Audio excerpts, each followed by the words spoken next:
Buenas tardes y bienvenidos a la entrevista al día aquí en Lancelot Televisión. Hoy vamos a hablar, lo digo ya directamente, con la consejera de Economía y Hacienda del Gobierno de Canarias, con Rosa Dávila, que la hemos casado al vuelo porque ha sido un día complicado, ha tenido una presentación de esos fondos FEDECAN, bueno, también con Fernando Clavijo, que también estaba aquí, el presidente del Gobierno de Canarias, pero bueno, el temporal también ha alterado un poco y vamos a ver si la ha afectado mucho. También ella va a volver a Tenerife, creo que tiene tiempo. Vamos a estar, bueno, unos 20-25 minutos con la consejera. Rosa, ¿qué tal? ¿Cómo estás? ¿Bien? Hola, ¿qué tal? Muy bien. ¿Te ha pillado el temporal? Nos ha pillado el temporal a Sí. todos, nos ha pillado aquí en Lanzarote, la verdad que es un buen sitio para quedarse atrapado. Sí, lo ya cierto Rajoy una vez se quedó aquí atrapado. No, pero bien, lo cierto es que esta mañana estaba un poco complicada la Porque ciudad ustedes de vinieron por Arrecife. la mañana. Vinimos por la tarde, ya se ya metió había mucho viento, viento y sobre todo el mar estaba ya muy fuerte. Pero sobre todo viento por la noche y sobre todo la lluvia esta mañana en Arrecife, que además es una ciudad que muy rápidamente se nota en las calles, ¿no? Se inunda rápido. Sí, sí, tenemos imágenes Sí. ya los informativos están trabajando. Rosa, vamos a hablar de tu libro, que se dice, ¿no? Como de lo que viniste a hablar. Los fondos FEDECAN, te vamos a preguntar más por Lanzarote. Así, como primera pregunta y un poco de forma sintetizada, ¿cómo queda Lanzarote en el dibujo de 2018 de los fondos FEDECAN? ¿Qué cantidades y a dónde van a ir los principales, ¿no? Los objetivos? Yo creo que lo primero que hay que decir de los fondos del Fondo de Desarrollo de Canarias, porque muchas veces decimos FEDECAN, REF, la gente no sabe de lo que estamos hablando. Estamos hablando de un fondo de desarrollo de Canarias que lo que va a permitir es acelerar el crecimiento económico y sobre todo la generación de empleo. Y tenemos que recordar, si nos remontamos al 2015, cuando nosotros llegamos al gobierno teníamos unas tasas de desempleo que superaban el 30%. Había que hacer algo y una especie de plan de choque, y además un plan de choque que se adaptara a la realidad de cada una de las islas. Y así es, con ese espíritu es como nace el Fondo de Desarrollo de Canarias, y además con el espíritu no solamente de crecer, sino hacer crecer de una forma sostenible. Yo quiero destacar el papel que ha tenido el Cabildo de Lanzarote en el desarrollo del Fondo de Desarrollo de Canarias. En primer lugar, porque ha trabajado con los ayuntamientos, que es algo fundamental. Fue un proyecto de isla a 10 años, negociado y pactado con los ayuntamientos, que en total asciende a más de 222 millones de euros. 222 millones de euros que van a venir y que están viniendo a Lanzarote para que se hagan actuaciones muy importantes para la diversificación económica, para la mejora de la estrategia turística que tiene Lanzarote, pero sobre todo para cualificar y recualificar a la gente de Lanzarote. ¿Para qué hemos venido hoy? Hoy hemos venido fundamentalmente porque Lanzarote lo ha hecho tan bien que hemos podido hacer la auditoría de los años anteriores, ha hecho una magnífica gestión de los fondos del FEDECAN, y por lo tanto hoy veníamos a anticipar, a adelantar el pago de 16 millones de euros, 16,4 millones de euros, que es la anualidad del 2018.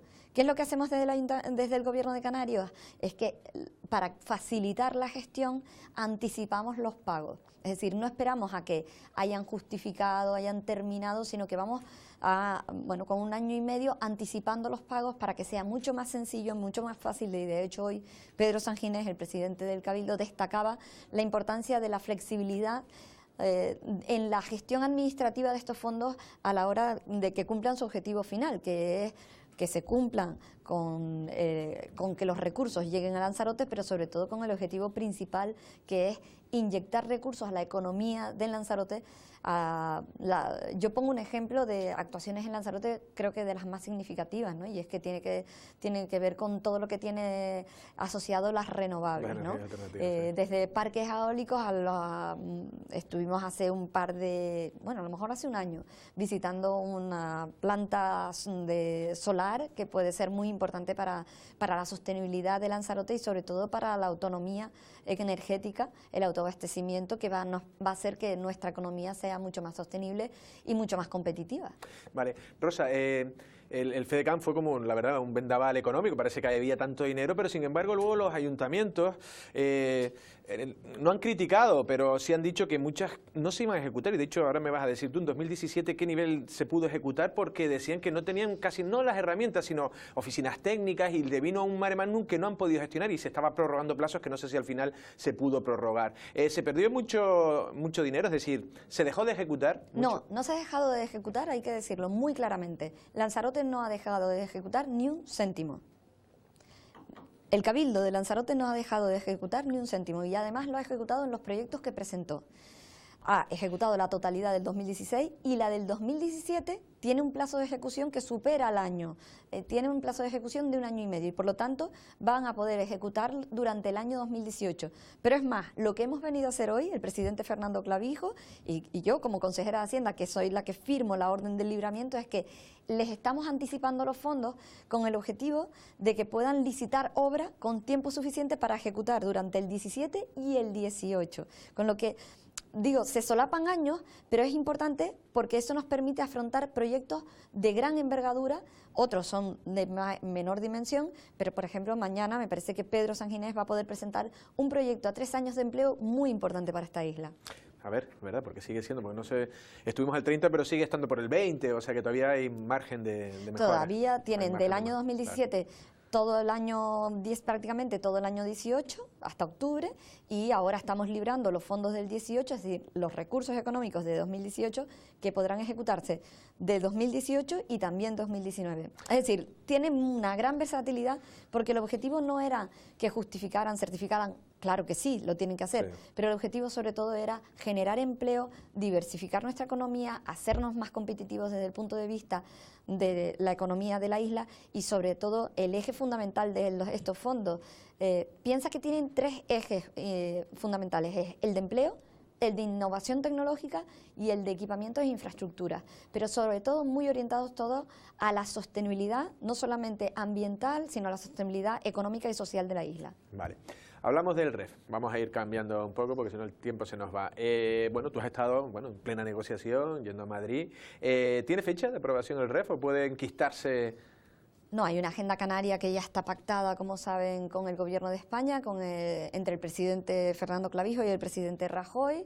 Desafortunadamente el Partido Popular y el Gobierno de España estuvo casi 4 o 5 meses mirando hacia Cataluña y nosotros en un primer momento pues lo puedes entender, pero una vez que se pasa el 21 de diciembre hay nuevas votaciones y se vuelve a encasquillar, no podemos mantener pues a un país paralizado, ¿no?, absorto, mirando a Bruselas a ver qué lo hace el señor Puigdemont si consigue ser investido por Skype. Me parecía ya un esperpento, ¿no?, y sobre todo un esperpento para un país que tiene que seguir creciendo y unas comunidades autónomas que necesitábamos retomar la agenda, ¿no? Con Canarias hay unos compromisos que tienen que ver con nuestro régimen económico y fiscal, y cuando hablamos de régimen económico y fiscal estamos hablando de cosas que ocurren diariamente, es decir, cada vez que encendemos la luz hay una compensación a Canarias por el abastecimiento de energía, cuando yo creo que lo más significativo del REF es el descuento de residentes, ¿no? Sí, bueno, ahora vamos a hablar de eso. Y por eso digo que hay una agenda, el REF se había aprobado en el mes de junio, fue por el Consejo de Ministros, consensuado en Canarias, un buen documento, además, piensen que el REF estaba del año 94, el documento, o sea, el que estaba en vigor, y por lo tanto había que darle una vuelta en el sentido en que han cambiado mucho la realidad, la tecnología y la economía y la sociedad en su conjunto, y por lo tanto tenía que ser acorde con los nuevos tiempos y sobre todo tener una visión para los próximos 20 años. Creo que hemos conseguido un buen documento, además elaborado entre todos y que concierta la unanimidad del conjunto del Parlamento de Canarias y que ahora está en el trámite en el Congreso de los Diputados, que se fue aplazando desde el mes de septiembre, pero hemos conseguido retomar la agenda y que el REF esté en el centro de la agenda, donde se van a anclar cosas muy importantes. En primer lugar, probablemente lo más significativo, el descuento de residentes para los residentes. ¿Eso se da ya por hecho? Ya está anclado y desde luego el Ministerio de Hacienda ha sido consciente de que se trató de un error. ¿Intencionado o no? Sí, también lo de la tarifa real o la tarifa... Si la tarifa podía ser una tarifa bonificable que regulaba el Ministerio y por lo tanto era un funcionario en el Ministerio en un despacho en Madrid que no conoce la realidad canaria el que dijera sobre qué se aplicaba el descuento del residente. Le dijimos que esa para nosotros es una línea roja, que no íbamos a permitir ni un paso atrás respecto a los derechos de los canarios y que los derechos no se cambian por perras, hablando mal y pronto, ¿no? Pero los derechos son muy importantes porque cuando hablamos de nuestro régimen económico y social y fiscal y también social, estamos hablando de los derechos de los canarios. Pero el REF se lo pueden saltar también. Por ejemplo, puede venir un técnico, puede venir un gobierno que diga, bueno, está en el REF, pero es que no te puedo pagar, porque cuando llegó la crisis hubo cosas intocables y se tocaron. Habían cosas intocables y se tocaron, pero no se tocó el descuento de residentes. Por lo tanto, lo que no podemos es dejarle puertitas a los gobiernos a los que se puedan agarrar. Entonces, ¿qué ocurre con el régimen económico y fiscal? Que para ser modificado sea por ley o ley de presupuesto, tiene que ser consultado el Parlamento de Canarias. Y eso es una salvaguarda muy importante,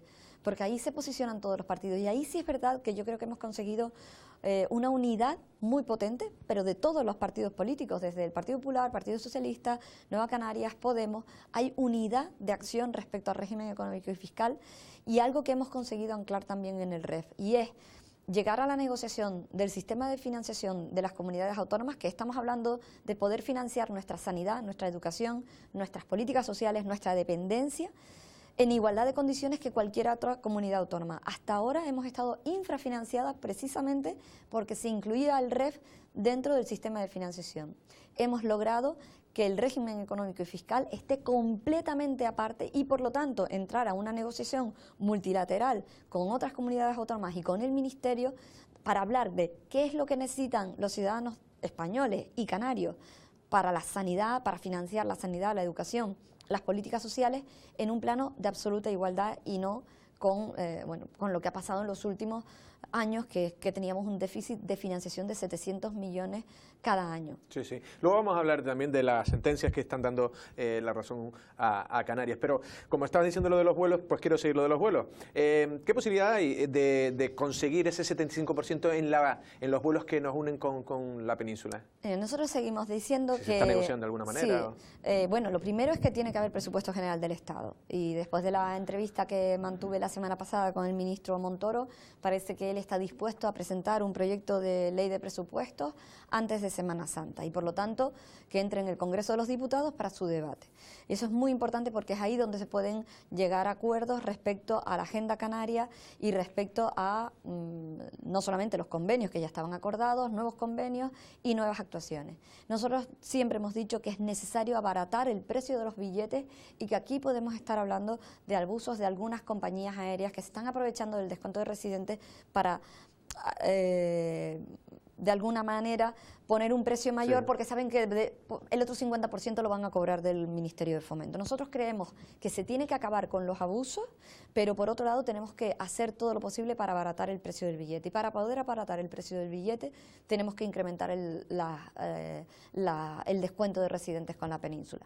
Y después yo creo que tiene que haber una actuación firme del Ministerio de Fomento, y aquí tiene que ponerse muy serio el Ministerio, agarrar el toro por los cuernos y decir qué compañía aérea, qué tipo de abusos se pueden estar cometiendo en nombre de ese descuento de residentes. De manera que yo les voy a poner un ejemplo que yo creo que vivimos todos los que somos canarios y cuando vamos a adquirir un billete por internet, ¿no? Y es que cuando tú entras en cualquier página web, te pregunta, lo primero que te pregunta es cuál es el destino que quieres hacer y si eres residente. Y después ya te enseñan los precios, ¿no? Bueno, el planteamiento que hacemos desde Canarias es que esto se puede regular por una orden del ministro de Fomento, que cuando se haga esa pregunta, ¿es usted o no residente?, sea al final del proceso. Para que tú ya sepas el precio. Tú ya has elegido el precio y sabes que cuando entras en la pasarela de pago, cuando vas a pagar, se te aplica el 50 o el 75. O sea, sería una manipulación muy... ¿Sabes? Que podría, si se descubriera que hacen eso, ¿no? Que... Nosotros lo único que le hemos dicho al Ministerio de Hacienda es que mire por qué se pregunta al principio, porque eso es algo muy sencillo de atajar.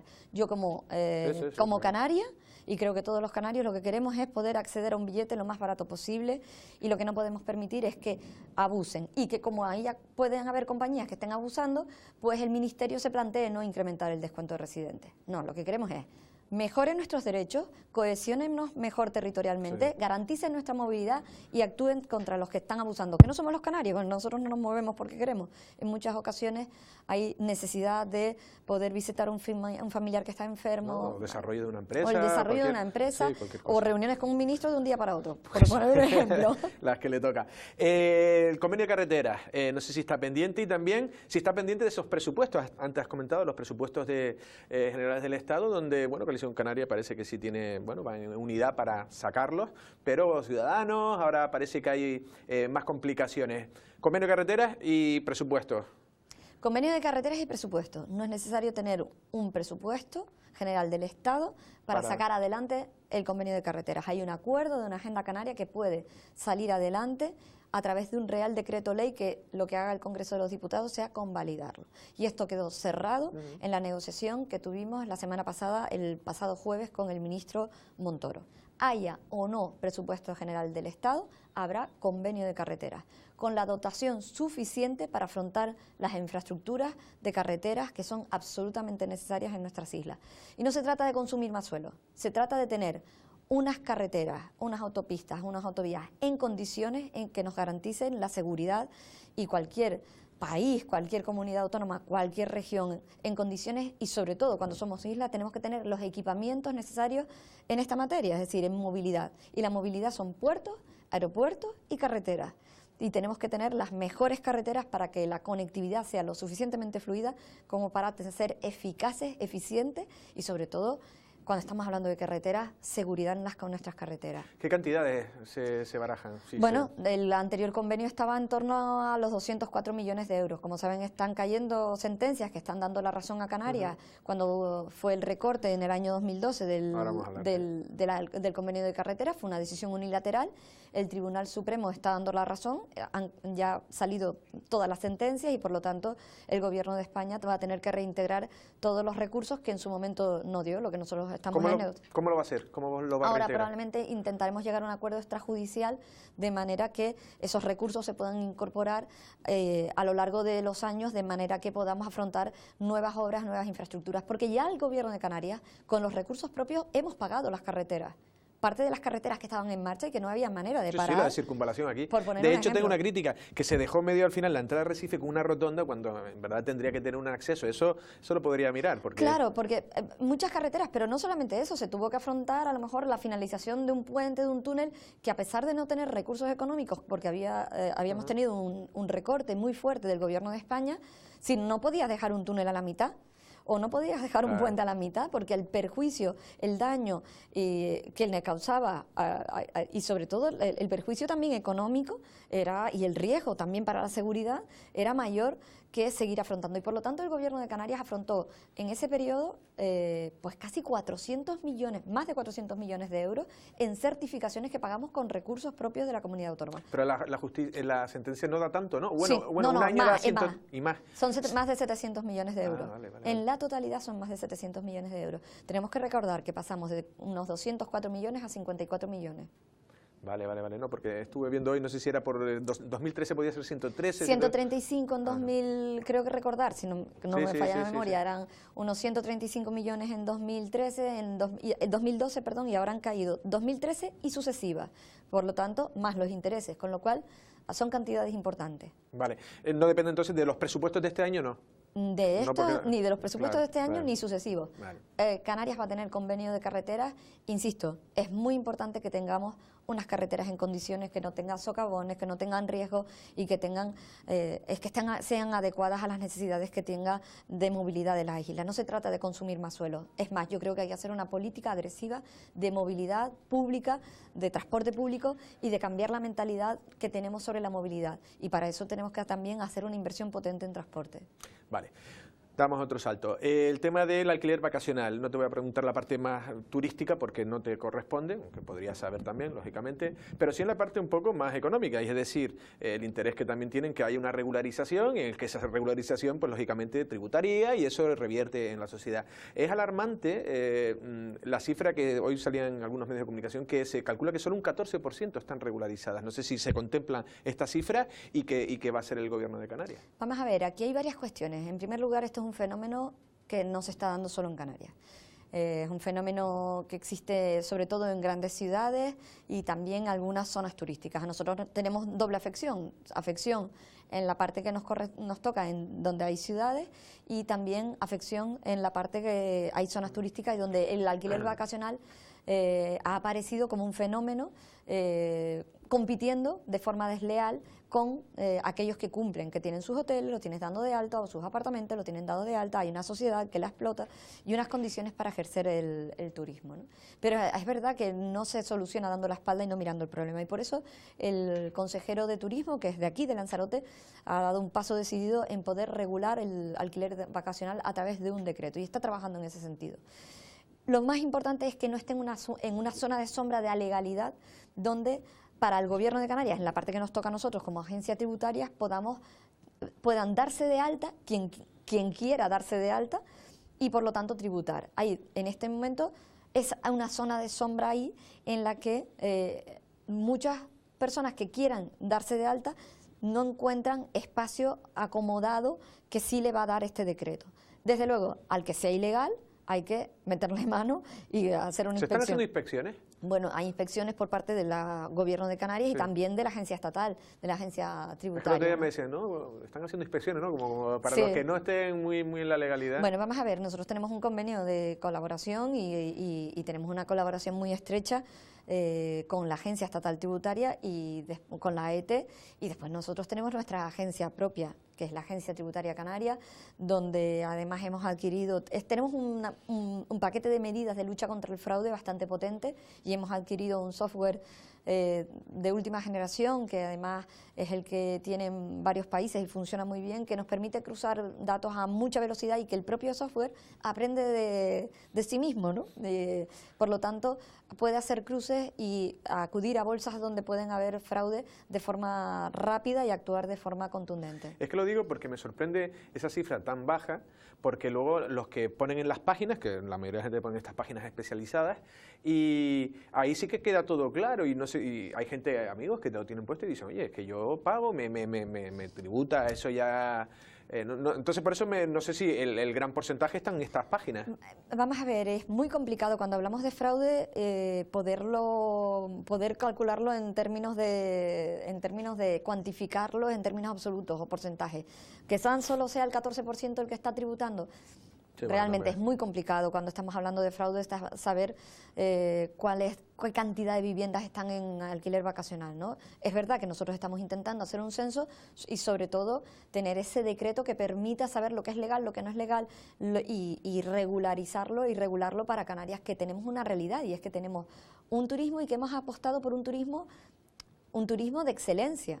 Un turismo que no solamente quiera sol y playa, sino que venga a Lanzarote y venga a disfrutar de la cultura, de la gastronomía. Se está haciendo un esfuerzo muy grande, ¿no?, en ese sentido, y por eso creo que es muy importante que si hay un modo distinto de hacer turismo, desde luego pueda convivir y no competir de forma desleal con el turismo, vamos a decir, tradicional, ¿no? Porque a eso sí se le está haciendo cumplir. Claro.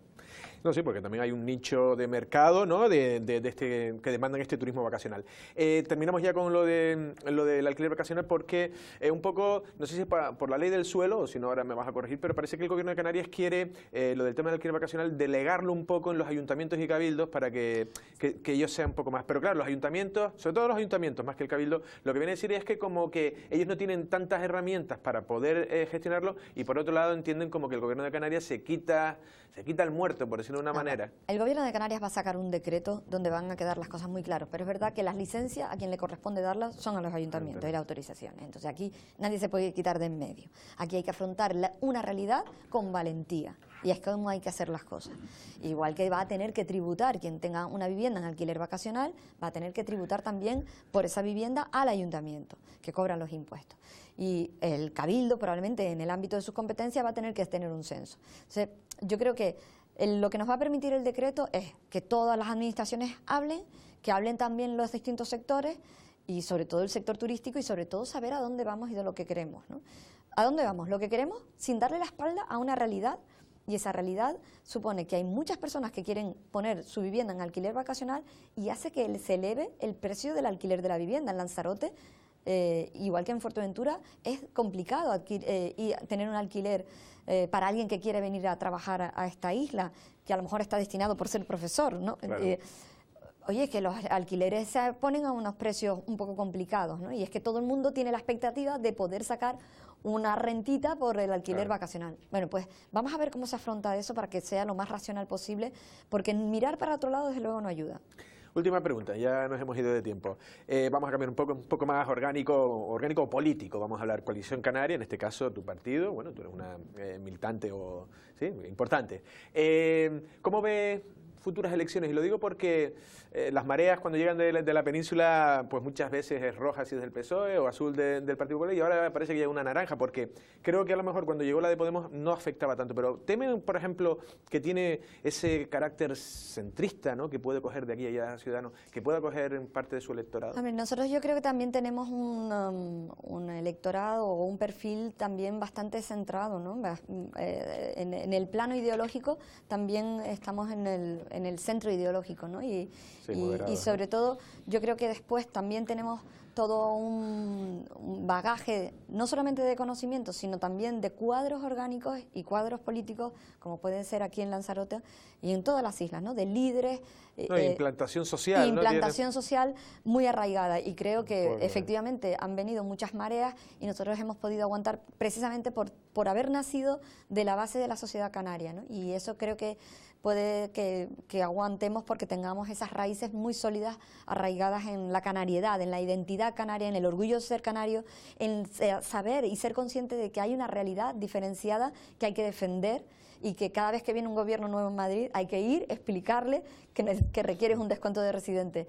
Yo no me quiero ver sentado delante de alguien de Ciudadanos que no sabe lo que es ni siquiera un régimen económico y fiscal, ¿no?, y que en muchas ocasiones lo cuestiona, porque lo que quieren es homogeneizar, y nosotros estamos muy lejos, somos 7 islas, 8 islas, porque tenemos La Graciosa, pero hay que hacer políticas específicas que están reconocidas en la Unión Europea, están reconocidas en nuestro régimen económico y fiscal, pero tienen que ser sensibles las personas que llegan a construir país, ¿no? Y ahí yo creo que es muy importante tener partidos canarios de implantación canaria y que tengan voces independientes a la hora de defender las realidades de Canarias. Ahora sí, es la última. De cara a ir a elecciones generales, siempre se ha hablado de la unidad del nacionalismo, y es una asignatura suspendida por Coalición Canaria y suspendida por Nueva Canarias porque no se unen. La pregunta es, no sé si hay acercamientos o de repente ahora, porque por ejemplo Antonio Morales coge fuerza, pero parece que tampoco haya mucho... Mire, yo puedo hablar y no quiero culpar a Nueva Canarias porque no está. No, vamos a ver. Yo creo que es una larga aspiración de Coalición Canaria, y creo que también podría decir que de Nueva Canarias, ¿no?, volver a reunificar el partido en Canarias, y yo creo que nos hace más fuertes, y yo tengo que decir y reconocer el trabajo que ha hecho Román Rodríguez y Pedro Quevedo junto con Ana Oramas y Fernando Clavijo a la hora de defender el régimen económico y fiscal, ¿no? Y creo que si recuerdan, pues hemos presentado conjuntamente todas las enmiendas, las hemos trabajado juntos con los equipos económicos de Nueva Canarias y yo misma, y hay muy buena sintonía. ¿Sí? Y yo creo que entendemos muy bien, provenimos del mismo sitio, ¿no? O sea, nosotros nos dividimos en 2005, y yo creo que sería un paso valiente y adelante. A mí me gustaría ver reunificado. ¿Lo ves factible entonces? Yo creo que hay mucha gente que estamos trabajando para la reunificación del nacionalismo en Canarias, sí. Y además creo que la gente, los ciudadanos, no entienden por qué estamos separados, ¿no? Y además, y sin Gran Canaria tampoco... Y después, y no solamente sin Gran Canaria, sino que cuando vas a pelear en Madrid, nos unimos, y está Canarias por encima de las siglas, ¿no? Y lo hemos visto en los últimos días, pues tanto con los presupuestos como con el descuento de residentes, como con el régimen económico y fiscal. Somos capaces de anteponer los intereses de Canarias por encima de las siglas, y yo espero que eso sea definitivo y que podamos asistir a la unidad del nacionalismo en Canarias. Bueno, a ver si pasa. Rosa, ha sido un verdadero placer. Muchísimas gracias. Un placer. Muchísimas gracias a ustedes. Gracias. Las palabras de Rosa Dávila, consejera de Economía y Hacienda, acababa hablando como integrante, como militante de Coalición Canaria, con esa la ansiada unidad del nacionalismo que lógicamente daría mejores resultados a todos, o por lo menos a los partidos nacionalistas. En cuanto, un poco de economía, hemos hablado de todo, desde el REV, alquiler vacacional, pero sobre todo ella también quería explicar un poco esos fondos FEDECAN, un fondo de desarrollo de Canarias, en el que ella dice que se está ejecutando, que se ha ejecutado el 16 y el 17, y que 2018 también va a traer un dinero importante, y cree que con niveles de ejecución alto pues pueda dar, sobre todo, ella decía 3 pilares básicos, pero sobre todo el empleo es lo que importa en momentos que venimos de unos años malos, y seguro que ese espaldarazo económico puede servir pues para mejorar, ¿no? Nosotros sin más nos despedimos, pasen una feliz tarde.